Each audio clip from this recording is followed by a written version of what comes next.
then we saw the best show I've ever seen. A show that made perfect sense in every way. Derby City Wrestling. Fuck yeah. This was the first thing I opened this week, before the ROH pay-per-view, I might add, and the first thing we watched, and it is the thing that has left me with the fondest memories.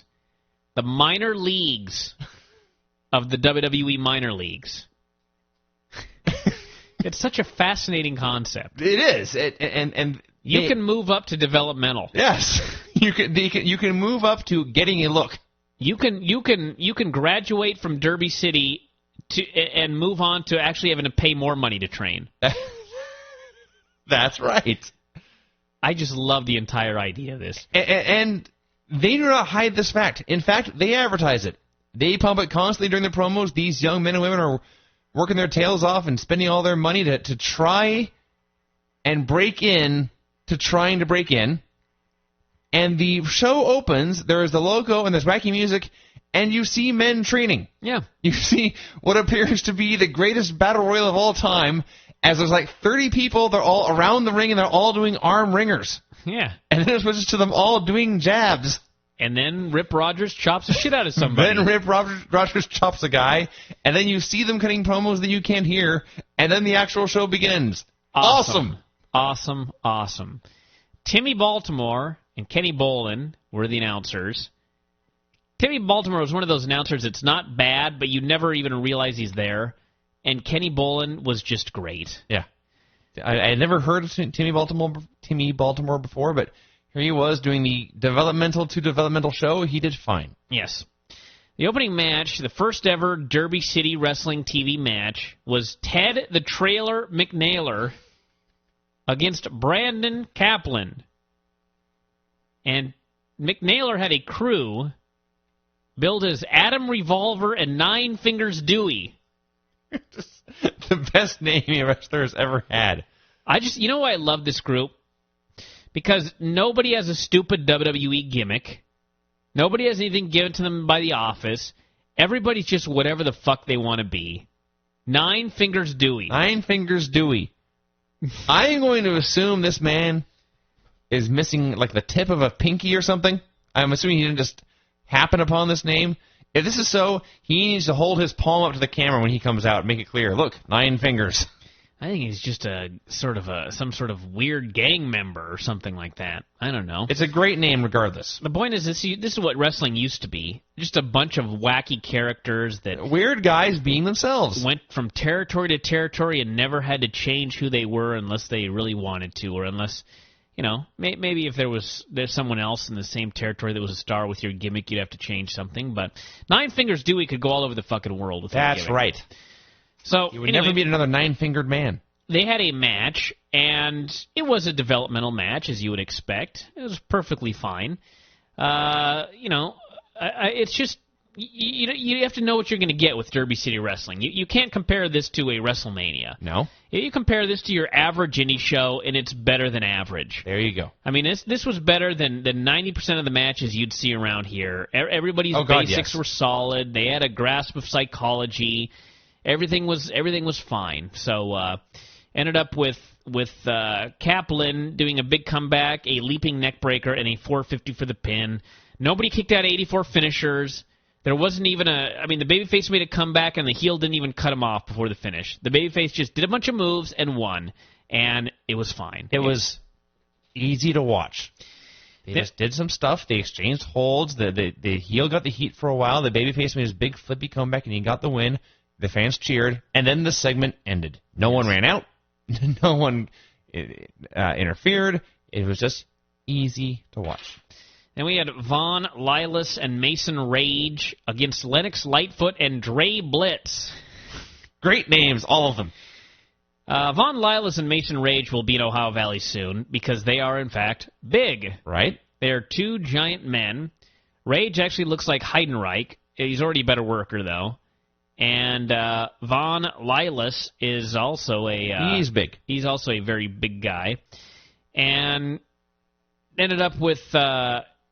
Rage killing Bliss with a lariat. Killed, in fact. Kenny Bolin said, and I quote, "He's dead." And bad guys beat him up afterwards, and then Lightfoot took this wacky bump over the top to the floor, landed flat back first. It sucked to be him. That was a dumb bump. And then Bolin said the heels had taken offense at Blitz still breathing. So they went back and, I guess, killed him too. Sure. That's fine. This is fine. Mason Rage was probably the best guy on the show. Lightfoot's offense consists entirely of the tomahawk chop.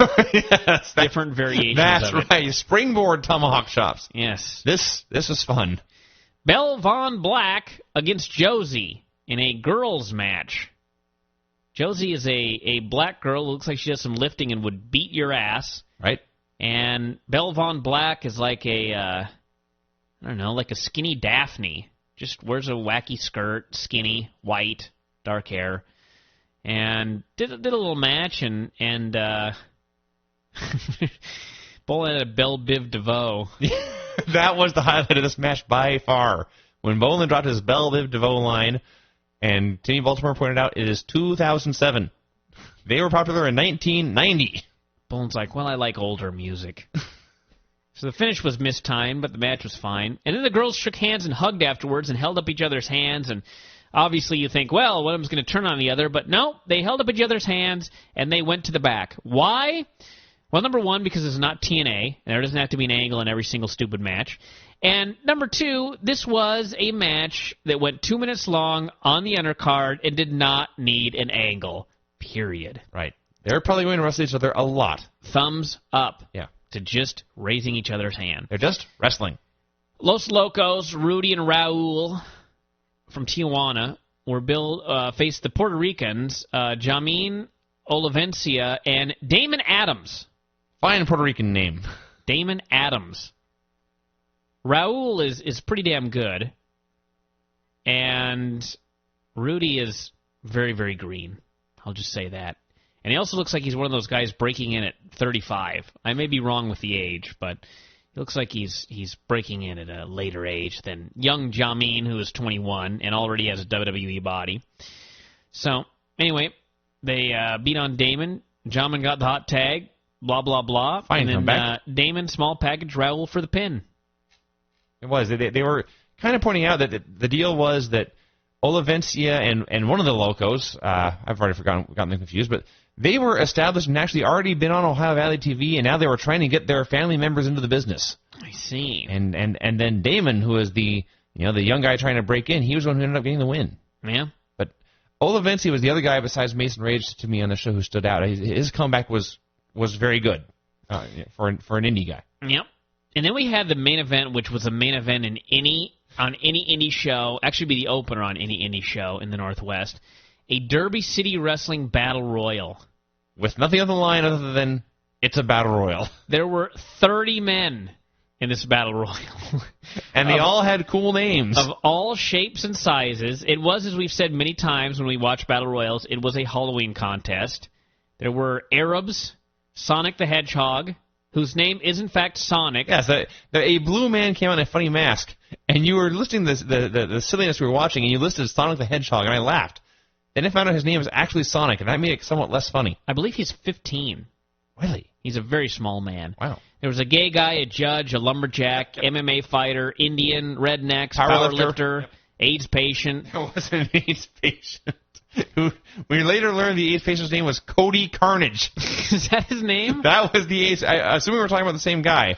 There was a very skinny man who I assumed was the AIDS patient, and they identified him as Cody Carnage, which is an indie wrestling name if ever there has been one. Awesome. So it was every battle royal you've ever seen, except for there were the two guys, usually played by me and Buddy, that stood in the corner in a headlock for 5 minutes. And came down to Anthony Bravado, who looks like a pro bodybuilder, coincidentally, and Agent Williams and Adam Revolver. And Bravado used his strength, Bravado, by the way, awesome name, used his strength to pull them into each other, then tossed Williams. So it came down to Bravado and Revolver. So a giant jacked powerlifter and a skinny dude, skinny indie guy. Who do you think would win? Well, the answer is we don't know, because you see, apparently they missed their cue, and the show went off the air, and the Battle Royal had not ended. There could be no better finish to the debut episode of Derby City Wrestling than they missed their cue. They just kept fighting. The show went black. It was awesome. It actually made it so much better than having a winner. So I guess we'll have to wait till next week to see if Anthony Bravado used his bravado to beat Adam Revolver and sent him revolving over the top rope. This was a fine program. We love this show. It's made me cry tears of sadness that I no longer get to watch Ohio Valley, but I'm fine with Derby City Wrestling. Yeah. It'll be much wackier. You won't have WWE commanding Ohio Valley to do shit and have to watch characters you know aren't... You know, when Eugene goes back and he can't be Nick Dinsmore, you're not going to have that problem in Derby City Wrestling. You're going to watch guys happy to be there, loving what they're doing, having fun, and working their asses off. Yes. Cool. It ruled. So anyway, I love this show. We're going to watch it again next week and hopefully every week. And if I were going to give some constructive criticism to this show, they need more personality profiles or interviews so we know who all these guys are. I need Sonic the Hedgehog to cut a promo. That's very important to me. I want to see some wacky skits. I wouldn't mind seeing some training footage of Rip and Danny Davis beating the shit out of guys or something of that nature. We just need something more than wrestling. Let the guys work on their promos and their angles. That would be some fun stuff. So they should do like wrestling moves or I don't know what the name of the segment would be, but just have Rip Rogers saying, "This is a clothesline," and he clotheslines 800 men. This is a hip toss, and he hip tosses 9,000 guys. Rip Rogers is coming up for the Buddy Wayne Wrestling School, by the way, and it's going to be a fantastic little seminar. If you heard Rip on the Figure 4 Daily, he doesn't bullshit.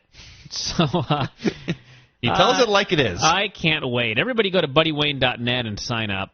And I've heard a rumor that Buddy sent me this. It's just about Rip. He wrote, the whole line is just, he's not eaten for 36 days. I don't know what that means or why, but apparently he has not eaten for 36 days, and he's coming to Everett. And you thought my York Peppermint Patty was extreme. Oh, boy. So anyway, everybody, that's the show for today.